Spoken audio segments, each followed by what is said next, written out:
All right, shalom, shalom. First and foremost, I want to start off by giving all praises, honor, and glory to Yahweh, Bahashem, Yahweh Shai, Bahashem, Rakakwadash. Double honors to our apostles and elders here at Great Millstone, rule well. Peace and salutations to the elect. This is Brother Barak coming at you another lesson that prayer is edifying and exhorting. I want to go into a little vision / dream that I had last night as I was watching Biden's speech, at the Union 2024, his Union speech. As I was watching it, I was laying down listening to it, wrapping up the night, about to go to sleep. So I pretty much had heard enough, it's time to, get some Z's to get ready for this next day of work. So I was like, I'll just catch up with it tomorrow. So I turned it off, but, and the vision, it was like, you know how dreams be kind of loopy. So it's like I was still listening. It's like as soon as he got done saying, I'm trying to remember exactly what he was saying in the dream, not in the actual speech. Oh man, but I believe he was saying something about like it's coming. Be prepared, something to those effects. Because during the actual speech, he was speaking about the CV-19 and how they came out with the jabs and America bounced back and all that other BS, So so in the dream, it was just like speaking about, like something else was coming pretty much. And as he was saying it, like my dream or my vision pretty much just looped to, military vehicles everywhere, shutting down streets. And then next thing you know, you see people like in great masses, walking around, looking for shelter, hiding, running, just looking for, a safe place, a refuge, man. And it just seems so real. It just seems so real in a dream or whatnot, man. It seems so real. So I kind of didn't even, I kind of was stuck in limbo as well, because in one set of my mind, like while I'm still sleeping, I'm like, damn, I got to do a lesson on that. But then I'm like, oh shit, this is real. So it's just one of those situations. So just through the spirit and power of Yahweh Bahashem Yahweh Shai, I just want to bring that out. And our prayer is edifying and exhorting. And, brothers, we is coming into those times. So there's nothing we can do to I would say physically prepare, because this is a time that was never before seen upon the earth. What we can do is be right with the Lord. That way divine intervention can come and protect us and guide us in these days. But I'm going to start here in the book of 1 Thessalonians chapter 5, verse 1. But of the times and of the seasons, brethren, ye have no need that I write unto you. For yourselves know perfectly that the day of the Lord so cometh as a thief in the night. You see? So that's how it's going to be when the Lord comes. It says that it was as in the days of Noah. They was eating, drinking, giving it to marriage, being married, living a good old time. So, Jacob's trouble is going to lead up to these things. Jacob's trouble is going to lead up to the mark of the beast, to people receiving that mark in their body to continue in society so they can buy and sell. So then as things so-called go back to normal, and when people living their so-called normal lives, that's when Yahweh Shai is he's gonna come, and it's still gonna be during the midst of World War III, but like they got they send order out of chaos. So it's gonna be a lot of chaos, but through that chaos, they are gonna bring some type of order. There is gonna be safe zones, right? There's gonna be places up and running, where people, those 15-minute cities, where people are marked, where people are chipped, You see? Verse 3, it says, for when they shall say peace and safety, then sudden destruction cometh upon them. And that's one thing that Biden was pushing last night in that speech. He was pushing peace and safety, talking about how America overcame and how they're going to continue to send weapons to Ukraine, and he ain't backing down from Putin. And, everything, pretty much he was comforting the people here in the U.S. to let them know, like, he was basically telling them that they got everything under control, and he took care of you, since the pandemic, and pretty much he's telling the people not to fret. You overcame those things. You know, you will overcome whatever else coming. That's the sentiment that Biden was pushing last night. But like I said, as soon as I turned it off, in the dream, you know, the vision revealed to me, you know, another side, you know, to be prepared, you know, is coming. All right. So for when they should say peace and safety, then sudden destruction cometh upon them as travail upon a woman with child, and they should not escape.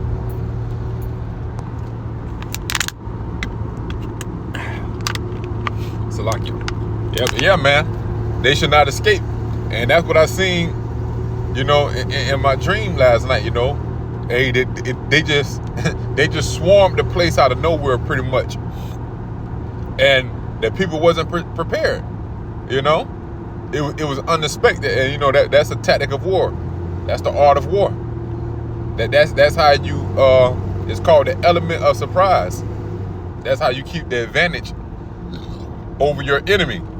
And that's exactly, you know, like I said, what happened in the dream, and that's what's going to happen in these last days, as we're reading in the scriptures, man. So at any given time, anything can happen. This is the year, the hopeful year of Jacob's trouble. You know, and it's a lot of things brewing. You know, these different nations have geared up for war.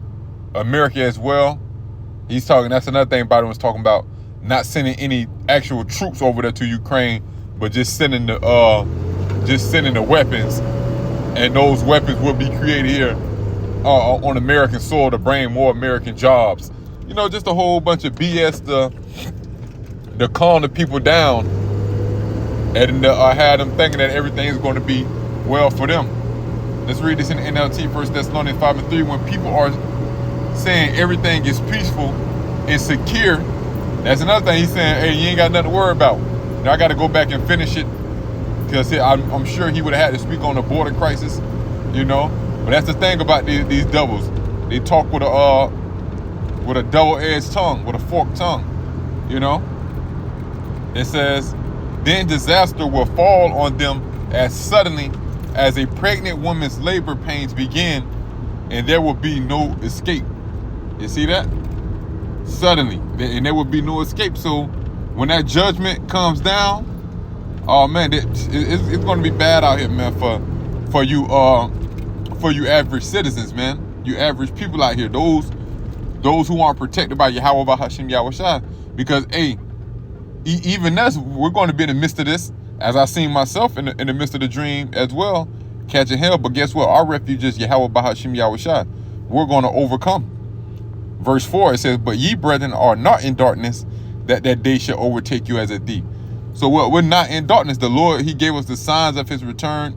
You know, we have 2nd Ezra 15, 2nd Ezra 16, okay, 2nd Ezra 9, 2nd Ezra 8, you know, a lot of these different, you know, prophetic books that we go back to, Zechariah, Jeremiah.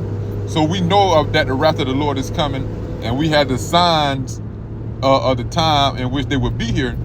So through the Spirit, we're preparing ourselves to the best of our ability. So we're not in darkness. But majority of the world is in darkness, and they don't want to come to the light. They don't want to know. It's like a magic trick. You know, when you watch that movie Prestige, that's what the dude was saying.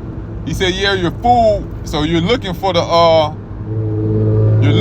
trick, but at the same time, you never find it because you don't really want to find it. You want to be fooled.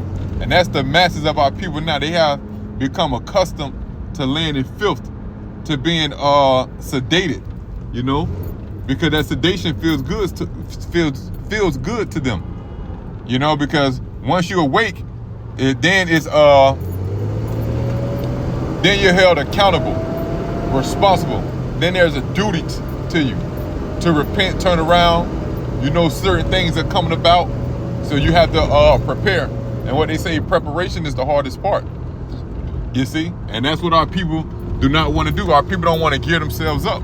You know, you read that, Salakia, you read that in the book of John, the 3rd chapter,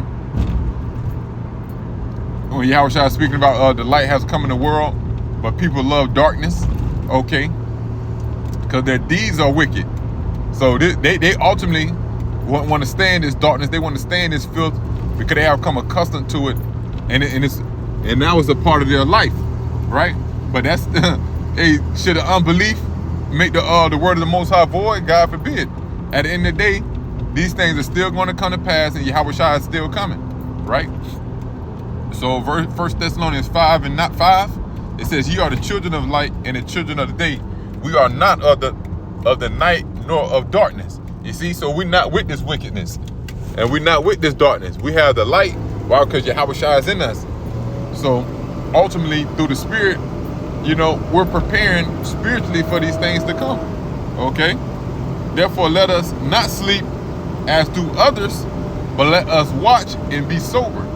So you got to think how many people in the world actually is going to tune in to, the State of the Union, Biden addressing that. How many people watch the Tucker Carlson and Putin interview? How many people watch Putin address his country last week? How many people is watching that Finland and Sweden is now part of NATO? Right? These people, they don't care about these things, man. But through the Spirit and power of Yahweh Hashem Yahushua, He has His Spirit upon us to be watched. Because what did it just say? But let us watch and be sober.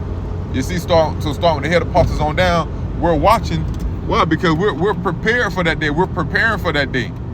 We want Yahushua to return. We want these things to come to pass, man.